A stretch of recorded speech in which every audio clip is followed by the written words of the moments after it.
आज तुमच्यासोबत मटण करीची recipe share करत आहे, जी खूप मसालेदार आणि सुपर टेस्टी अशी बनून रेडी होणार. तर असं झणझणीत मटण बनवूया आपण. इथे मी 3 कांदे घेतले आहे, 2 मोठ्या साईजचे आहे आणि एक मीडियम साईजचा. याला असं आपण रफली चॉप करून घेऊया सरळ सरळ व्हायच्यात. तर इथे मी 1 किलो साधारण मटण घेणार आहे, त्या हिशोबाने मी कांदे घेतले आहे. आता तुम्ही जेवढं वजन मटणाचं असणार त्या हिशोबाने तुम्ही तुमच्या घरात कांदे घ्या. आता इथे आपले सगळे कांदे कापून झाले आहेत. याला बाजूला ठेवून देते आणि एक छोटं मिक्सरचं भांडं घेतलं आहे. यात आपण अद्रक लसूण ॲड करणार मी. आणि इथे घेत आहे कोथिंबीरच्या ज्या आपल्या काड्या असतात कावळ्या कावळ्या त्या टाकता याच्यामध्ये. कोथिंबीर नाही टाकलं आहे, फक्त त्याच्या काड्या टाकत आहे. आणि 4 इथे हिरव्या मिरच्या टाकत आहे. आता यात अगदी थोडंसं पाणी टाकून याला मी ग्राइंड करून घेते. आता इथे अजून पाणी टाकते थोडंसं, जेणेकरून व्यवस्थित त्याला याची पेस्ट तयार होणार. आता इथे पहा व्यवस्थित आपलं जे आहे अद्रक लसूण व्यवस्थित ग्राइंड झालं आहे. आता आपण इथे 1 किलो मी मटण घेतलं आहे. मटणमध्ये इथे मी मीठ टाकत आहे आणि 1 चमचा भरून हळद. मीठ आणि हळद मी आत्ताच ॲड करत आहे एकासोबत.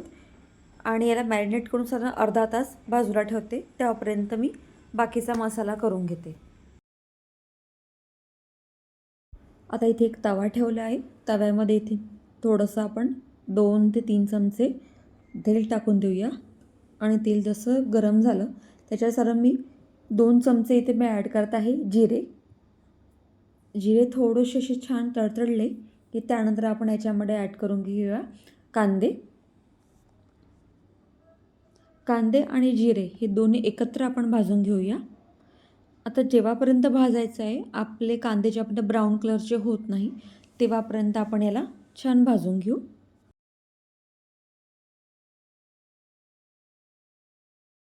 कांदे भाजून झाले व्यवस्थित. याला एका प्लेटमध्ये काढून मी पूर्णतः थंडे करून घेते. आता तव्यावर मी इथे खोबरं ॲड करणार आहे.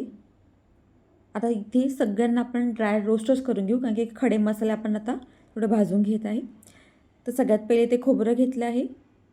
इथे अर्धी कलमी घेतली आहे, एक मोठी काळी इलायची, जावित्री ॲड करूया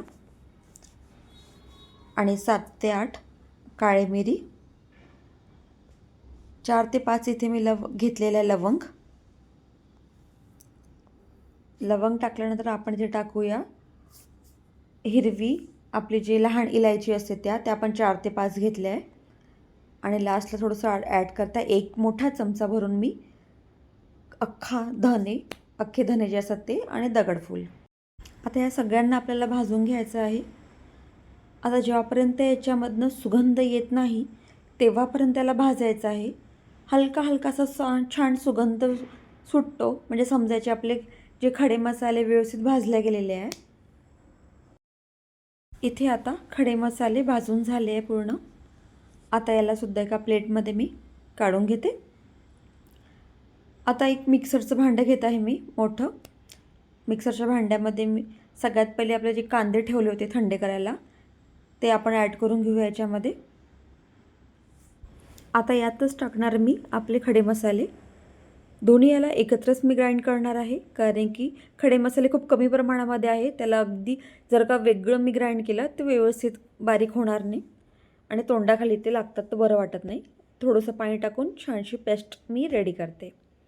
आता इथे मोठीशी कढई घेतली आहे, त्याच्यामध्ये तेल टाकूया. आता तेल जसं गरम झालं त्यामध्ये 2 तेजपान टाकते मी.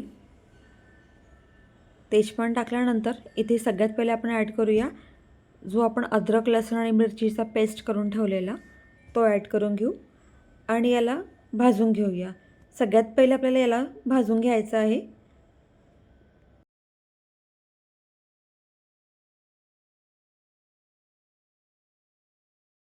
अद्रक लसूण व्यवस्थित भाजला गेला. आता आपण आपला जो दुसरा मसाला आहे कांदे आणि खडे मसाल्याचा तो आपण यात ॲड करून घेऊया आणि यालासुद्धा व्यवस्थित तेल सुटेपर्यंत भाजून घेऊ. साधारण 2 ते 3 मिनटं याला आपण भाजायचं आहे. भाजणं खूप इम्पॉर्टंट आहे. जर का मसाला आपला व्यवस्थित भाजला गेला आहे तर भाजीला वेगळीच चव येते. त्यामुळे सगळ्यात इम्पॉर्टंट आहे हे. त्यानंतर आपण काही सुके मसाले ॲड करून घेऊया.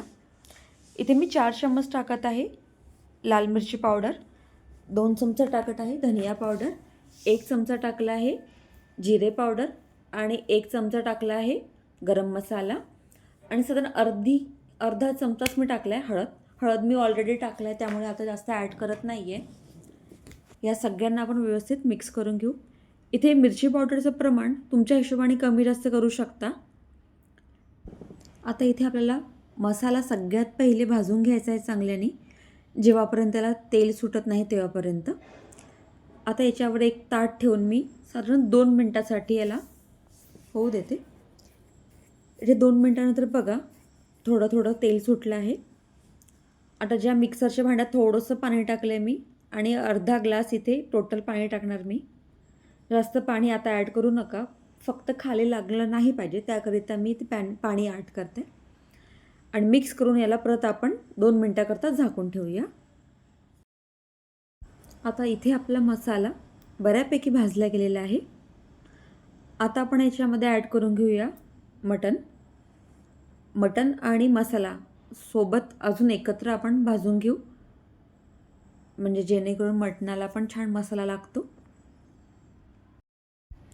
आता इथे गॅसची फ्लेम केली आहे मी हाय आणि हाय फ्लेमवर साधारण 2 ते 3 मिनटं मी हे सगळं एकत्र भाजून घेणार आहे.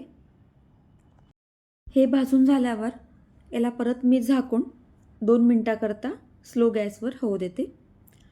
आता 2 मिनटानंतर पहा याला किती छान असं तेल सुटलेलं आहे.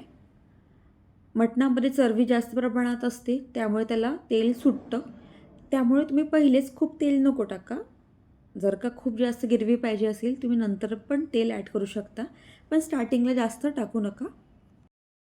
इथे आता एक पीस घेऊन पाहते, चेक करते आपलं मटण कितपत झालेलं आहे ते. आपलं मटण व्यवस्थित शिजलं गेलेलं नाही आहे, अजून याला वेळ लागणार. पहा छान असं पटकनी सुरीने तुटलं पाहिजे, पण ते नाही झालं आहे. परत त्याला झाकून ठेवणार मी आणि 3 ते 4 मिनटात याला होऊ देऊ. कारण थोडंसं पाणी ॲड करा आणि झाकून याला परत आपण होऊ देऊया.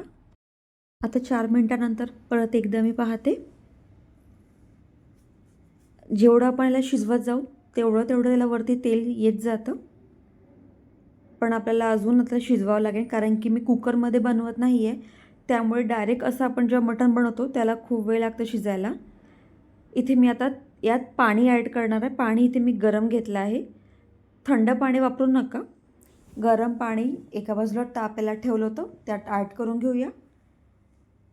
आणि हवं तुमच्या हिशोबाने जेवढं तुम्ही गिरवी खाता पातळ या घट्ट तेवढं पाणी यात सध्या ॲड करून घेऊ. आता याच्यावर झाकण ठेवून परत मी 6-7 मिनटाकरता याला आरामात स्लो गॅसवर होऊ देते. आता इथे पहा त्यानंतर साधारण 8-9 मिनटानंतर मी उघडून पाहिलं. आता इथे मटण व्यवस्थित शिजला गेलं आहे, ग्रेव्ही परफेक्ट आहे. जास्त पातळ मला आवडत नाही त्यामुळे मी एवढंच ठेवलं. आता इथे एक पीस मी जरा तोडून पाहते. बघा किती छान असं तुटतो आहे हाताने, म्हणजे व्यवस्थित आपलं मटण शिजलं गेलं आहे. तुम्हाला जर का माझे व्हिडिओ आवडत असेल तर नक्की माझ्या चॅनलला सबस्क्राईब करा, लाईक करा. थँक्यू.